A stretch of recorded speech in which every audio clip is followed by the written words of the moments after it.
Good morning, everybody, and welcome back to the Black and White SU Open. Today we have a lovely set between Monai and RaskaPork in the winners round 2, and let's get right back into it. So we have two sort of Badoo Spikes lineups. One of them sort of skewing fairly defensive here. We have the Sea King, great for roll compression, checking both the Luxray and the Vanillux. We see a Luxray Eel Core as sort of a fairly slow but pivot heavy Volt Turn variant. We do see the Pupitar as a Rock Setter, which could potentially be an offensive sort of DD variant, or it could just be specially defensive, potentially with Rest and Shed Skin. Um, and on the other side, we see another Abra lineup for Monai. I believe they ran it last round as well, and also using the Croconaw as sort of a Swords Dance sweeper, and this one running the Graveler, likely for its priority. We're looking at the leads. We have Eel versus Graveler. This is a solid lead for Graveler, though it may be a Giga Drain variant of Eel. Looks to be, looks to not be Giga Drain, as it's going for a knockoff here. And knocking off the Custep is nice for sort of insurance later on, but you are going to be able to keep the Badoo from setting spikes, but Croconaw gets in, and a lot of progress already made, and this Vanillix already very chipped, so Badoo going to be able to pretty quickly set spikes. We've been seeing a lot of the Ice Fang from Luxray, both because Luxray is stronger as a physical attacker, but also it's a very good way to pressure Badoo. If you're running like an HP Ice variant or some sort of special variant, Badoo can kind of sit on Luxray and set spikes, but any sort of physically invested variant is going to be able to two-shot the Badoo and keep it from really staying in that freely. Badoo, I think, gets a really nice synth here, likely on a U-turn, yeah. And we are going to see Vanillix come in, or we're actually going to see Seeking come in. Interesting. I guess maybe this is sort of an offensively invested Seeking. Oh no, it's special. Yeah.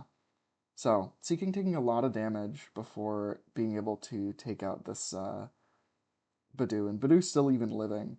So Croconaw's going to come in, stay on a Toxic, set up a Swords Dance, and probably has a really fat return coming in, which is going to break through something. Actually hits the superpower, okay. And that's really huge as one thing that could potentially outrun Badoo, which is gone, meaning Badoo can potentially set that second spike, um, which isn't the hugest thing, but is going to put even more pressure on the opposing team. We're going to see Eel come back in, and Badoo actually enters the field on this, knowing that there's not really a ton Eel can do. Eel managed to hit the critical hit U-turn, unfortunately, but we do see Badoo ultimately stay similar in its health, and Electric's getting chipped. Vanillix almost dead. Vanillix effectively dead at this point, and Firo is going to steal the deal with a pretty free U-turn. Um, You've got Eel in on Graveler, going to actually double and predict the U-turn, even knowing the threat of Giga Drain. But that is going to get Badoo in, which might be able to get some attacks off on the Graveler or... Okay, we actually just see the boom. And I'm wondering right now is, Badoo obviously has a higher natural speed stat, but I'm wondering if Graveler is some degree of speed invested to basically surprise that, or if Monai was relying more on the Custep area. But either way, gonna actually get quite a bit of value off of that Electric basically down, and this is looking incredible for Abra. Abra going to outspeed everything on this team, going to kill Badoo, kill Electric, I think kill Luxray at this range. Maybe not Pupitar, but Pupitar getting close as well.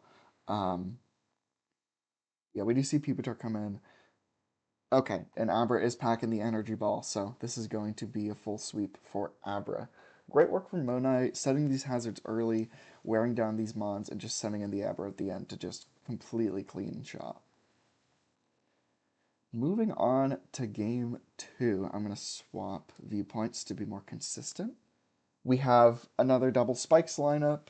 This team from Raska is a little bit more defensive with the Lickitung. Lickitung usually extremely bulky mon with Wish Pass can run Heal Bell, can run Phasing. So if you want a very slow, bulky Spikes team, you're always running this guy.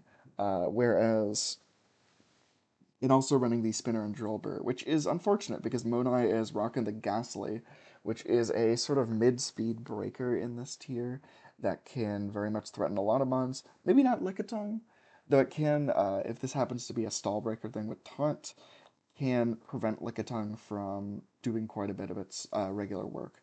And actually running a kind of unconventional mon in the Girafarig. Girafarig, a really solid psychic type attacker, which is due to the lack of steals, the lack of dark types, Psychic is actually very threatening offensively in this tier, uh, as opposed to like an OU or a UU, where it's actually quite weak. So let's see what it can do here and what set it is. It could run specs, it could be a Calm Mind variant, anything like that. We're going to see Drillbur versus Corsola. Is Corsola going to be able to set rocks on an EQ? We're actually going to see a swap out on the Scald. Okay, so and going to be able to position into a pretty favorable position. Going to get 2 layers of spikes or actually try to double. Actually goes for the double on the Firo. That's a really clean swap, though. Yeah. And Luck's going to be able to volt out Firo, starting to get put on a little bit of a timer, though. We're going to see the Firo swap in. And Drillbur actually setting rocks. Yeah, there's a really interesting 50-50 there where Drillbur could go for the Earthquake on a Ghastly switch in to deal with Rapid Spin, or could spin on the Fira, but actually just going to decide to Stealth Rocks, sidestep that entirely, which I believe is a smart decision. Lux are getting pretty heavily chipped by this Firo, though if it has Rest, we're going to be able to safely, basically, get back to full. Okay, not sure if we have it on it, though. Drover comes back on the electric, and we're looking at that sort of 50-50 again, and Raska is going to actually win the 50-50 in exchange for a lot of its health. Giga Drains on the Vanillix. Vanillix getting in a very favorable position. Not a ton on this team that can really take on Vanillix. Aside from the specially defensive electric, it seems, which is going to be a stopgap to that. Ghastly forcing the Vanillix out, and Vanillix is in a very, very bad situation. All Monai really needs to do is get Corsola in, and then, either that's forcing the Vanillux in on that turn and you can Scald it, or if it doesn't come in, you can set rocks. So very difficult. It's going to be very difficult to get value from the Vanillix again if Monai can get that Corsola in. But for now, now we see a sub-Wisp Ghastly variant absolutely wrecking this Lickitung, which seems to be running Knockoff as one of its attacks. So, going to be quite passive. Rocky Helmet Corsola in and out. Going to set these rocks, and Vanillix is effectively dead now. In addition to Lickitung being under a ton of pressure, and very much, I think Girafarig could even clear it out at this point. Badu in on the Firo. Firo looking extremely threatening on both sides for this right now. Yeah, there's a lack of priority. A lack of priority, a lack of a Scarfer. A difference maker could definitely be Firo Quick Attack on each side, but not sure if either side has it. Yeah, and we're seeing the Ghastly be hugely effective here, like greatly chipping down the Lickitung and forcing it to switch out, uh, dealing with this Drillbur, spreading just a ton of damage in. And Corsola's in. Does Corsola actually get to kill this Firo? It doesn't, but it does live, and that is Corsola traded for Firo. Corsola absolutely doing its job there. And it is looking pretty hard for Raska at this point, especially considering the Girafarig, which can outrun. Um, yeah, and the Psyshock Girafarig actually going to be able to easily break through Badu. A little bit less power, but all these special walls that are expecting to be able to tank a Psychic are not going to be doing anything. And yeah, takes Luxray, takes Badu, takes Lickitung, and Vanillix dying to hazards. That is the power of Girafarig, and that is Monai advancing to winners round 3. Good luck to both in their future sets.